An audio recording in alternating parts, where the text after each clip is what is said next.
आज हम class 10th का 8.2 एक्सरसाइज स्टार्ट करते हैं। 8.2 कंप्लीट करा दिया हूँ, 8.1 कंप्लीट करा दिया हूँ, सॉरी 8.2 स्टार्ट करते हैं। फर्स्ट क्वेश्चन है sine 60 degree cos 30 degree plus sine 30 degree cos 60 degree. ये बिल्कुल आसान सा एक्सरसाइज है। इसमें केवल आपको वैल्यू याद रखना है।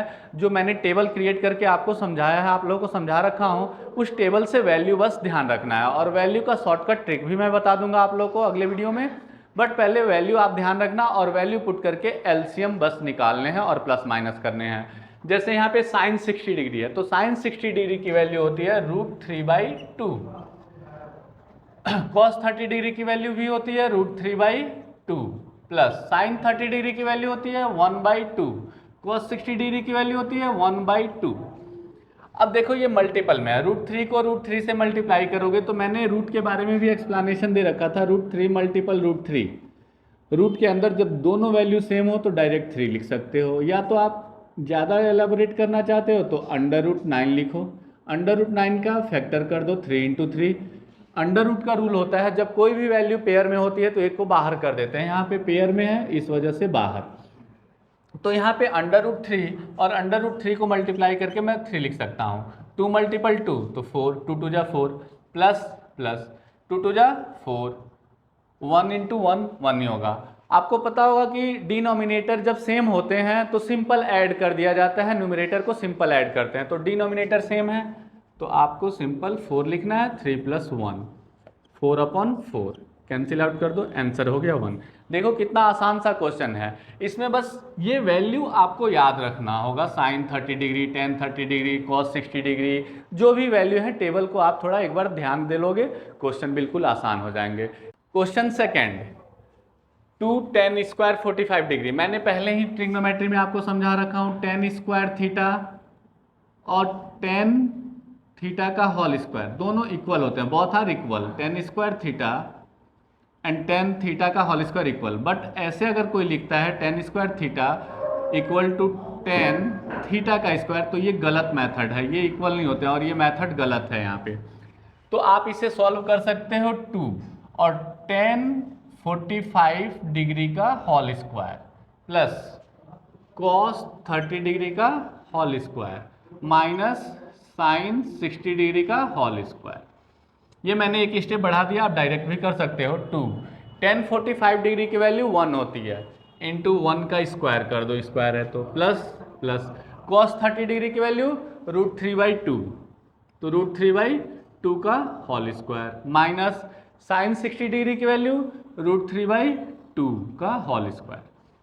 इसे सॉल्व कर लो, 2 × 1 = 2, 1 का स्क्वायर 1 नहीं होगा, 2 को 1 से मल्टीप्लाई करोगे 2 प्लस √3 का होल स्क्वायर मीन्स सेम वही बात हो गई कि √3 × √3 इट मीन्स 3, तो यहाँ पे हो जाएगा 3 और 2 का स्क्वायर करोगे तो 4, इस 2 का स्क्वायर करोगे 2 × 2 = 4, तो यहाँ से 4 लिख दिया माइनस सेम यही वैल्यू है तो यहाँ भी 3/4 हो जाएगा।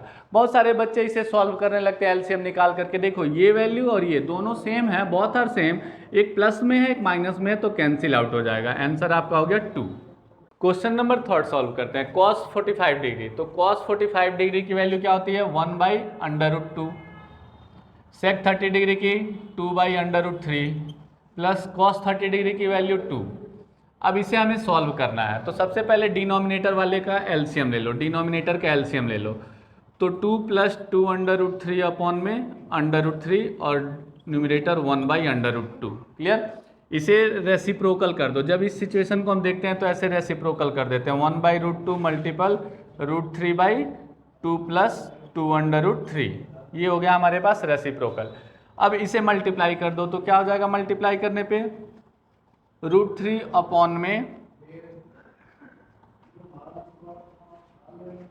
√2 × 2 1 प्लस √3।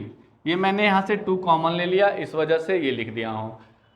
अब आपका सोल्यूशन होगा √3 2 √2 1 प्लस √3, ये आपका सोल्यूशन हो गया।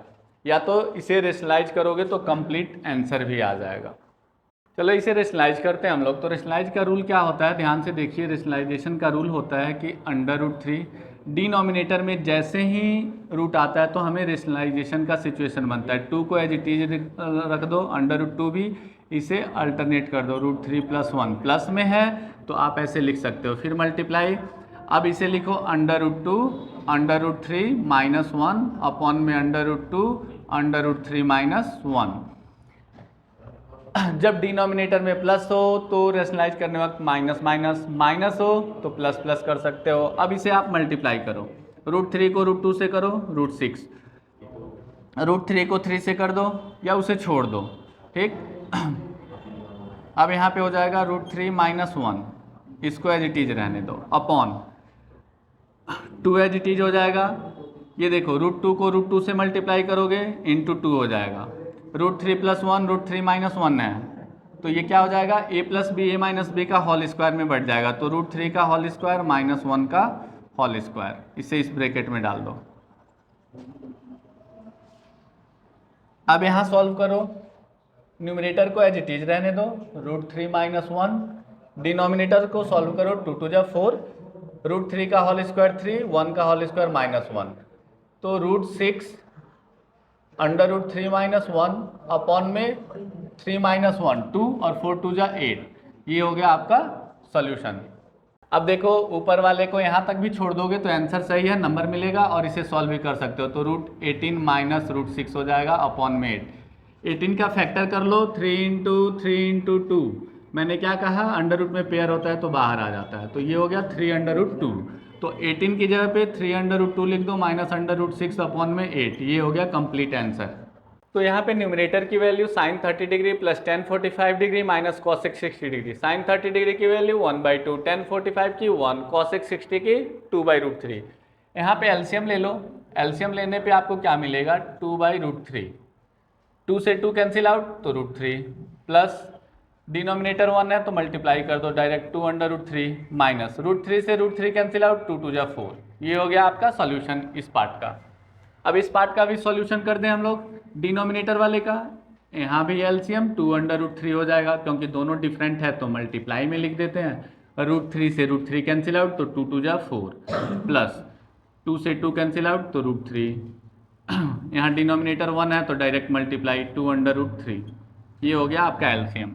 अब इन दोनों को हम क्या करते हैं, मर्ज कर देते हैं फ्रैक्शन में, तो यहाँ पे लिख देते हैं √3 + 2/√3 - 4, डिनोमिनेटर में भी फ्रैक्शन है तो इसे रेसिप्रोकल कर सकते हो, 2/√3 मल्टीपल 2/√3 अपॉन में 4 + √3 + 2/√3, यहाँ पे मैंने रेसिप्रोकल कर दिया क्योंकि इसकी वैल्यू ये है डिनोमिनेटर, तो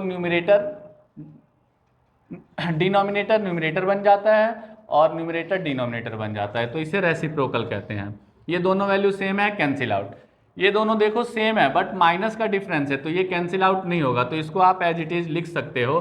तो ये और ये दोनों वैल्यू अंडर रूट में सेम है, अंडर रूट में जब वैल्यू सेम होती हैं तो उनको ऐड और सब्ट्रैक्ट किया जा सकता है, तो √3 और √3 है, तो इसके बाहर में जो वैल्यू होती है यानी जिसे हम कॉफिशिएंट बोल सकते हैं एज अ 2, और यहाँ पे कुछ नहीं है तो 1 मान सकते हो, तो 2 + 1 3, 3 √3 - 4। अब इस पार्ट को भी क्या करोगे, 4 है और ये यहाँ भी 1 मान लो और 2 तो 3, तो 3 √3 + 4। अभी बताया था कि रेशनलाइज करना है तो इसे रेशनलाइज भी कर सकते हो आप लोग, तो रेशनलाइज करने के लिए 3 √3 - 4 अपॉन में 3 √3 - 4, यहाँ प्लस था इस वजह से मैंने माइनस कर दिया। अब इसे रेशनलाइज करना है हमें, तो रेशनलाइज करके हम क्या करते हैं, इसे मल्टीप्लाई करते हैं, दोनों माइनस में है तो इसका मतलब a - b का होल स्क्वायर कर दे डायरेक्ट, 3 √3 - 4 का होल स्क्वायर, डिनोमिनेटर में a + b a - b, formula क्या होगा a² - b² का, तो 3 √3 का होल स्क्वायर - 4 का होल स्क्वायर। अब इसे सॉल्व कर दो, a - b का होल स्क्वायर का फॉर्मूला लिखते हो a² - 2ab + b², इस पे पुट कर दो, तो a की वैल्यू 3 √3 है तो 3 √3 का होल स्क्वायर -2 × 3 √3 इंटू b की वैल्यू 4 है तो 4 प्लस 4 का स्क्वायर अपॉन 3 का स्क्वायर 9 √3 इट मीन्स 3। अभी पहले क्वेश्चन में ही समझा दिया हूँ कैसे सॉल्व किया जाता है √3 के होल स्क्वायर को, तो मैंने डायरेक्ट 3 लिखा। माइनस 16। सॉल्व करो, 3 3 जा 9, अंडर रूट 3 का 3, माइनस 2 3 जा 6, सॉरी 2 3 जा 6, 6 4 जा 24, तो 24 अंडर रूट 3 प्लस 16 अपॉन 9 3 जा 27 माइनस 16। अब इसे सॉल्व कर दो, 27 प्लस 16 माइनस 24 अंडर रूट, इसे डायरेक्ट कर दो, ऐड कर दो, 9 3 जा 27 और 16 कितना होगा 43, तो 43 माइनस 24 अंडर रूट 3, 27 में से 16 सब्ट्रैक्ट होगा 11, कुछ भी कॉमन नहीं जा रहा है, ये हो गया आपका आंसर कंप्लीटली क्लियर।